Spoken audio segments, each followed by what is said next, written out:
Hello guys, ako nga pala si Alvar, isang seafarer, nagtatrabaho sa isang cruise ship.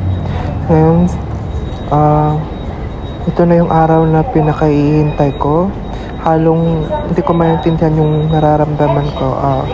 May halong kaba, lungkot, at sa same time masaya dahil makakabalik na ako sa aking trabaho. Pero nalulungkot pa rin ako dahil may iwan ko yung pamilya ko sa Pilipinas. Pero ganun talaga. In order na matulungan mo yung pamilya mo, kailangan mo magsumikap, kailangan mo umilis ng bansa para maibigay mo yung mga pangailangan nila at matupad mo yung mga pangarap mo sa buhay. Kaya ito ngayon, on the way na ako sa NAIA Terminal 3 dahil ang flight ko ay papuntang Hong Kong. Ito muna yung magiging unang stopover ko from Manila to Hong Kong. Sa susunod naman ay papunta naman ako ng Los Angeles. So biyahe ako ng 3. Pagkatapos ng Los Angeles, papunta naman ako ng Orlando. So ayan, nandito na tayo sa loob ng NAIA Terminal 3. Nag-aantay na lang ako kung sa pagbukas ng check-in ng Cathay Pacific. Ayan tahimik lang ngayon yung Terminal 3. Sa bagay, maaga pa naman, so wala pa masyadong mga tao dito. Kaya tamang antay lang. So guys, kailangan nyo pala gumawa ng e-travel kasi hahanapin sa inyo yan. So ayan, nagsisimula na. Bukas na po yung mga counter. So pumipila na yung mga tao. Nakakagulat, marami pala kami. Akala ko kunti lang, puno pala yung terminal. Ayan, so malapit na ako sa check-in.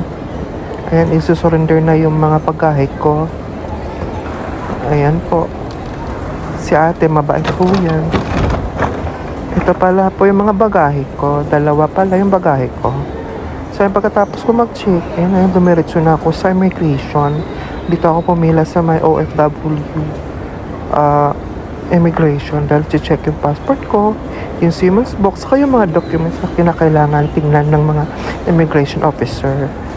Ayun, pagkatapos niyan ay boarding time na. O diba, ang bilis ha? So, ang alis pala namin guys is 5:45 ng hapon. So, ayan, nakapila na ako dito para pumasok na sa aeroplano. Tamang tingin lang sa labas. Ayan, nakakamanga talaga yung mga aeroplano.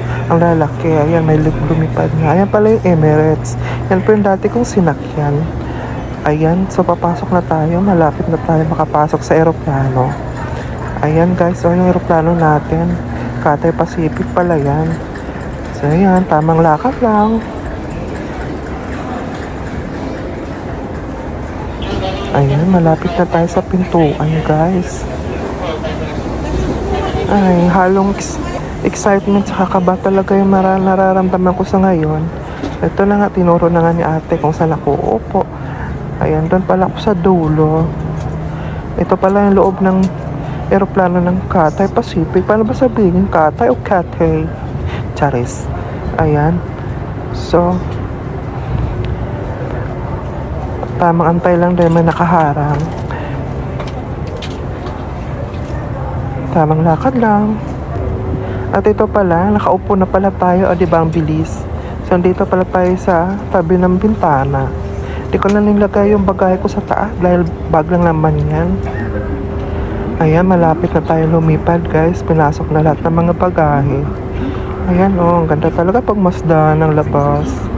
Ayan, natatanaw mo yung mga aeroplano. So ito pala yung flight natin. Manila to Hong Kong. So bali 2 hours.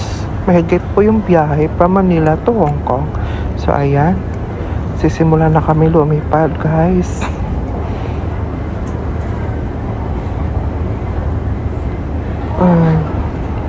Ay, miss ko naman yung Pilipinas. Sa bagay, kailangan talaga umalis para sa mga pangarap ko. Kaya kayo, kung gusto nyo matupad yung mga pangarap nyo, lumaban lang kayo, huwag kayong susuko. Lahat naman ay may paraan, diba?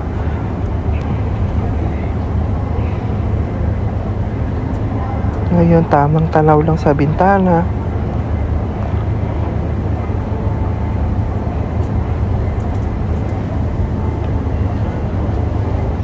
So ito na guys, malapit na mag-take off yung aeroplano namin. Ayan, papunta na kami ng runway. Ayan, oh, ayan. Yun pala yung terminal, NAIA Terminal 3. Padilim na din to guys kasi mag-alas 6 na. Ayan, oh.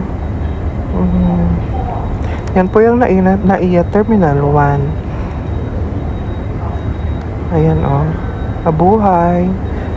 Tamang tingin lang, tamang video-video. Nakakamiss. Ayan. Wala tayong magawa.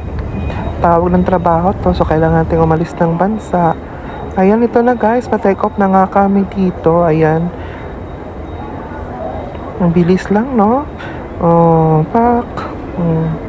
So habang kami nasa Himpawid, nakita ko tong baba, may nasusunog. Saan kayang parte ng Pilipinas to? Malamang nasa ano to, bandang Cavite, basta nasa Luzon yan. Sana okay lang po sila, wala mas nasaktan to sa sunog. May sunog po siya guys, oh, ayan, oh. So ito pala, may libre pala kaming pagkain, pa dinner. Ayan, so nakadaan na kami ng Baguio. Ayan pala yung ulam ko for today.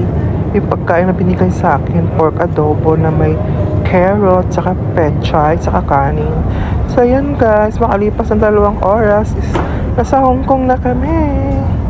Ayan, so papalapag na kami sa Hong Kong International Airport. Ayan guys, oh. Ang ganda talaga ng Hong Kong, no? Thank you Lord for the safe flight. Ayan, so pagkatapos nito guys, tatambay muna ako sa Hong Kong Airport dahil ang oras ng flight ko papuntang Los Angeles ay alas 12 pa na madaling araw. Kaya tatambay muna ako dito ng mahigit 4 na oras. Ayan, oh. Kahit madilim, maganda pa rin siya tingnan. Kahit mga ilaw lang yung nakikita mo. Ayan. Comment down below naman kung sino yung nakapunta na ng Hong Kong. Kumusta yung experience nyo? Ayan, nag-thank you na po yung Cathay Pacific. So ayan guys, pababa na ako ng aeroplano. Tamang video na naman. Ayan, diba? So nakalabas na pala ako ng aeroplano. Next week ko naman is papunta ako doon sa my transfer kasi may connecting flight ako. Yun nga, papuntang Los Angeles. So tamang lakad lang, tamang pasyal-pasyal sa airport. O, diba? Nakapunta na ako ng Hong Kong sa wakas for the first time. Pero sa airport nga lang. Salamat pala sa employer ko, Carnival Cruise Line. Ayan, tamang video lang. Haggard na po yung face. Yun lang, salamat.